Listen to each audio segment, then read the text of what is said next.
I think today I didn't really handle myself quite well, mentally, I would say. So basically that's it. I was just making unforced errors. Like, I don't know, I have to check the statistics. I think she won the match not because she played incredible, just because I made all of those mistakes from, like, if you look from the outside, kind of like from an easy balls. The tennis world just got flipped upside down. Again, this time it's not about trophies, rankings, or rivalries. It's about something much bigger. Coco Gauff just revealed shocking remarks from Aryna Sabalenka that the WTA wishes never saw the light of day. Fans are furious, players are divided, and silence, not an option anymore. Do you think the WTA will actually take action? Or will this just get swept under the rug like always? All right, let's get into it.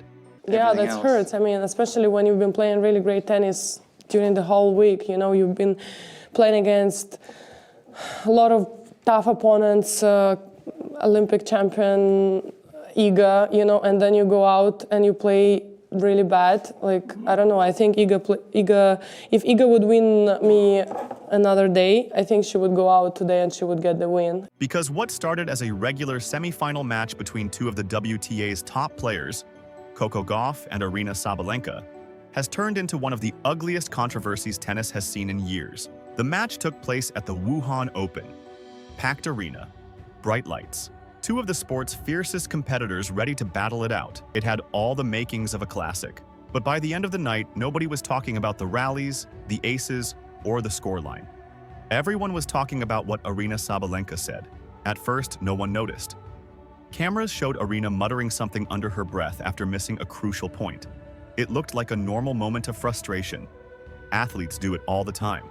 But as clips started spreading on social media, fans slowed down the audio. They enhanced it, they replayed it, and that's when it hit. Aryna's words weren't just frustration, they were racist. Not coded, not subtle, racist. Within hours, the internet caught fire. Hashtags like #StandWithCoco and #racism in tennis started trending. Fans demanded answers. Players started unfollowing Aryna on social media. Commentators were left speechless on live TV. And the most shocking part? The WTA went completely silent. No statement, no comment, just silence. Congratulations, Coco. When Aryna sat here, she said that she thinks if Iga had won her, she wins the thing today because of how the match turned up. Do you think the way you play today, you beat anyone? It doesn't matter who's on the other side of the net? She said if I play Iga in the final. She said that if we go, she didn't mention exactly winning you, but she said if Iga won me, she would win the thing.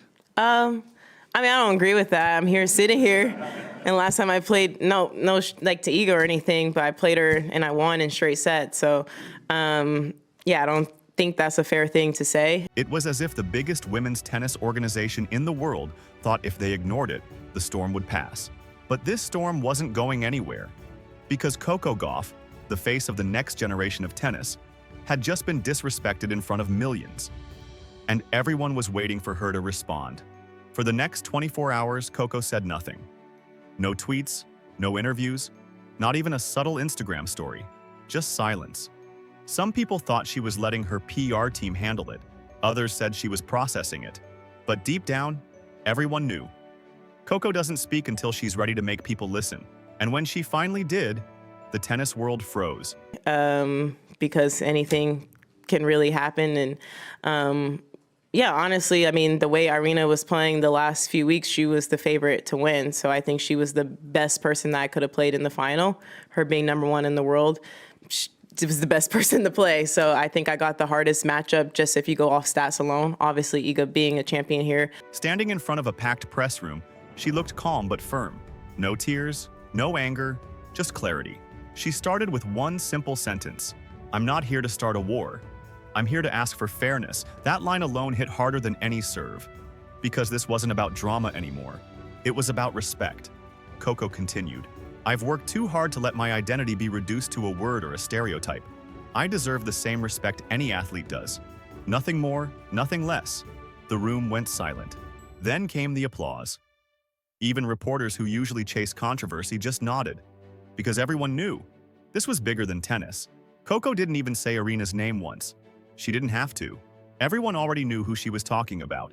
I mean, she's probably emotional about it, so I'm not gonna take it with too much anything. And I do hope people give her a little bit of. That's what makes Coco different. She didn't lash out. She didn't post a crying video for sympathy. She just told the truth, with class.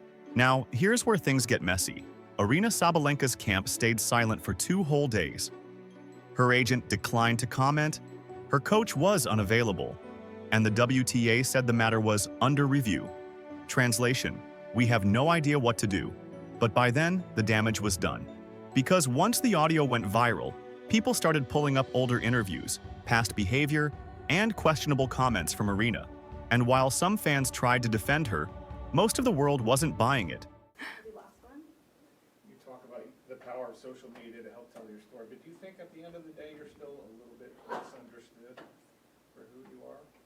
No, I think nowadays people know me as a player and as a person. Like, I feel like people know that, okay, of course she's aggressive, she's passionate, she's focused, and she's fighting for her dream, but also, of course, she's fun and she's nice, she's chill, and she's a completely different person. So I think now people knows me. Maybe like that little situation after French Open, some people don't really understand the intensity of everything, and that you lose the final of the biggest tournament, and then you go to the media straight away, and you're so like frustrated, so like pissed on yourself, and you're just trying to figure what just happened, and you don't think clean, and then you make this comment, and people go like, like they forget completely about like who you are like the rest of the time. One of the main arguments from her defenders was, she didn't mean it that way. Classic excuse, right?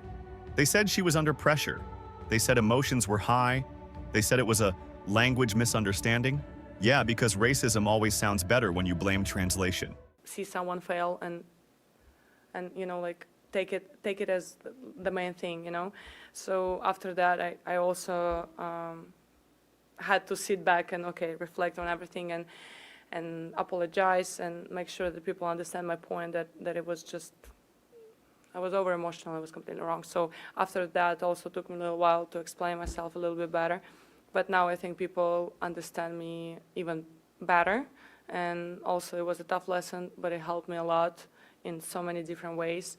And right now I don't feel like people still misunderstand me. I feel like now they know me even better. But here's the thing. You can't accidentally say racist stuff. Pressure doesn't make you invent words you never believed in. It just makes your real thoughts slip out. And that's exactly why fans are angry. Because it's not just about a single comment. It's about the attitude behind it. Meanwhile, Coco Gauff handled it like a pro. Her coach, Diego Moyano, later revealed that Coco cried after that match. Not because she lost, but because she felt unseen. She works harder than anyone I know, he said. And for her to feel like her worth can be reduced to one word, that broke her. Even Coco's parents were heartbroken but proud. Her mom reportedly told her, "Grace isn't weakness. It's power under control." And that line, that became Coco's new mantra. The next morning, she was back on the practice court. No interviews, no revenge posts, just focus. A photo of her entering the training center with her headphones on went viral. The caption said it all. She doesn't talk. She works. That's Coco Gauff in one sentence. Now, let's talk about Aryna Sabalenka's response, or lack of one. After 3 days of silence, Aryna finally posted something on Instagram. And let me tell you, it made things worse. The post said something like, "Emotions run high in matches. Things can be misunderstood. I never intended to hurt anyone. Let's move forward with respect." No apology, no accountability, just a vague, "Oops, my bad." Fans weren't impressed. One comment said, "You didn't apologize. You just said you got caught." Another wrote, "You had 3 days to come up with this? You could have just said sorry, and they're right." Because when you mess up that bad, emotions were high doesn't cut it. Especially not in a sport that loves to call itself graceful and respectful. By now, the WTA had no choice but to step in. They released a one-paragraph statement saying the incident was being reviewed internally and that respect and inclusion are core values. Basically, corporate speak for, "We're hoping this blows over."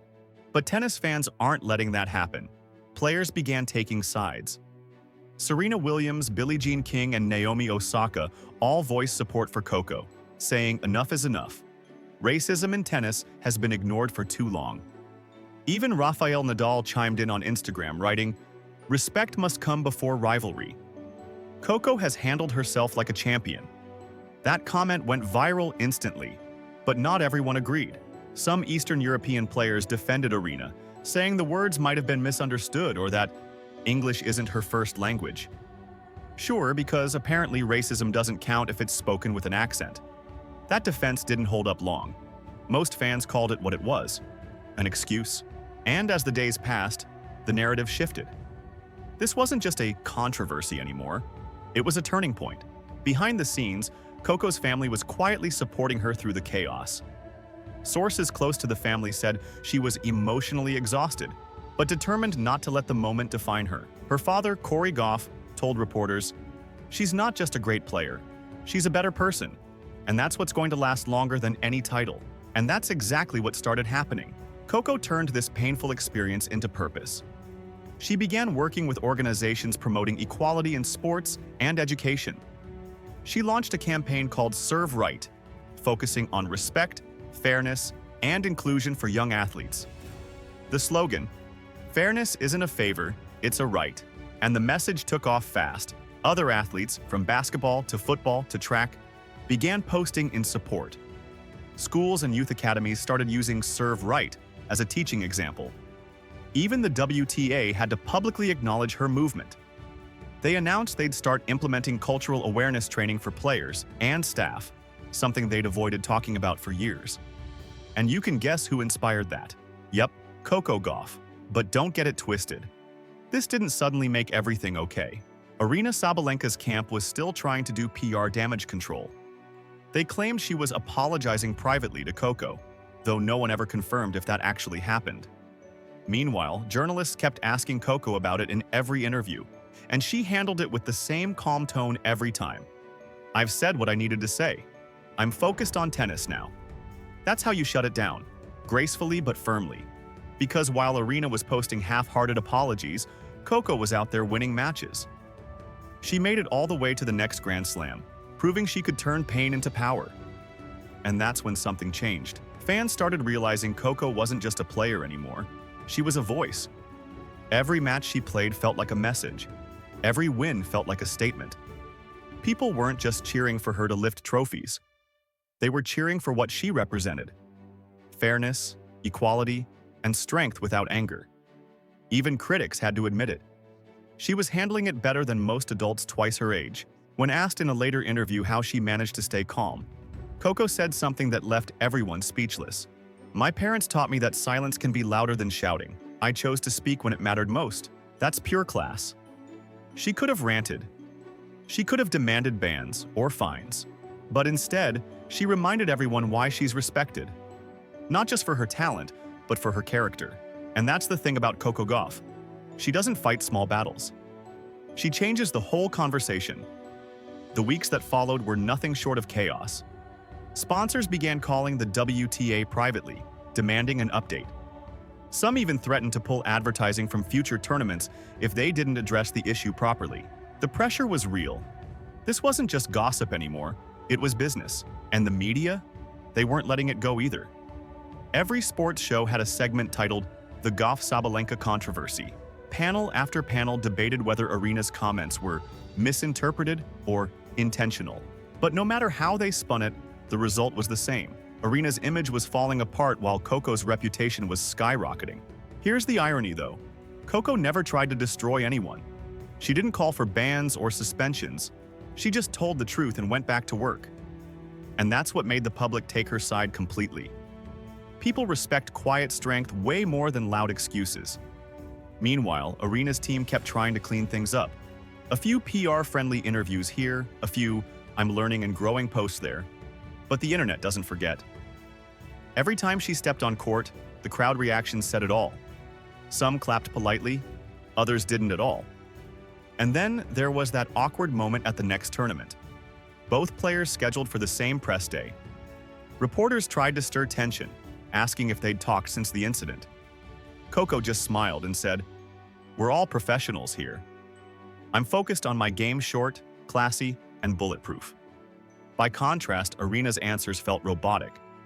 She talked about moving forward and wanting peace, but it sounded forced, the kind of thing you say when you're told to by a manager, not because you mean it. But while Aryna struggled to rebuild, Coco quietly built a movement. Her Serve Right campaign exploded online. Kids began posting photos with the slogan on shirts and rackets.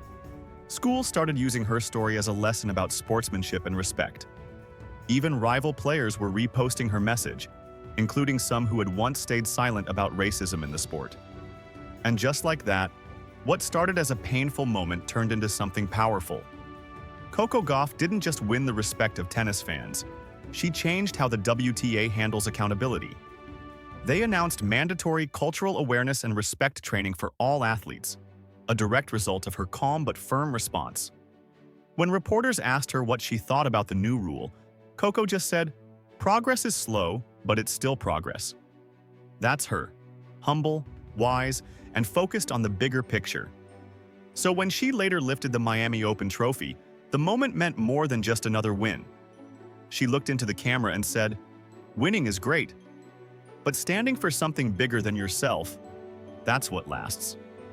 And that's how Coco Gauff turned one ugly moment into a reminder that dignity always wins, even when the system doesn't.